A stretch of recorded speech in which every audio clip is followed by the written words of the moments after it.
Hi friends, ఎంతో రుచికరమైన చేపల వేపుడు ఫ్రెండ్స్. ముందుగా చేపలను క్లీన్ చేసుకుని ఒక సైడ్ ప్లేట్లో ఉంచుకోవాలి ఫ్రెండ్స్.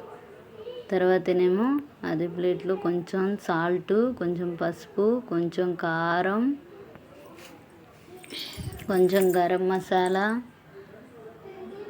కొంచెం ఫిష్ ఫ్రై మసాలా, కొంచెం అల్లం వెల్లుల్లి పేస్ట్, కొంచెం ఆయిల్,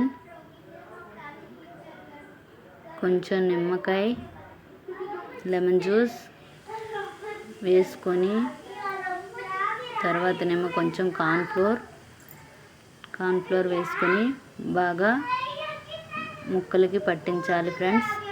ముక్కలకి బాగా పట్టిన తర్వాత హాఫ్ అన్ అవర్ సైడ్న ఉంచాలి ఫ్రెండ్స్. తర్వాతనేమో బాగా మ్యాగ్నెట్ చేసిన తర్వాత చూడండి ఫ్రెండ్స్ ఎలా మ్యాగ్నెట్ అయ్యాయో. ఇలా అయిన తర్వాతనేమో దోశ ప్యాన్ పైన ఇలా ముక్కలను వేసి ఫ్రై చేసుకోవాలి ఫ్రెండ్స్. అదే కడాయిలో అయితే కొంచెం ఆయిల్ ఎక్కువగా పీల్చుకుంటుంది ఫ్రెండ్స్, ఇందులో అయితే కొంచెం తక్కువగా పీల్చుకుంటుంది ఫ్రెండ్స్. అంతే friends, okay ready. Bye bye. Like చేయండి, సబ్స్క్రైబ్ చేయండి.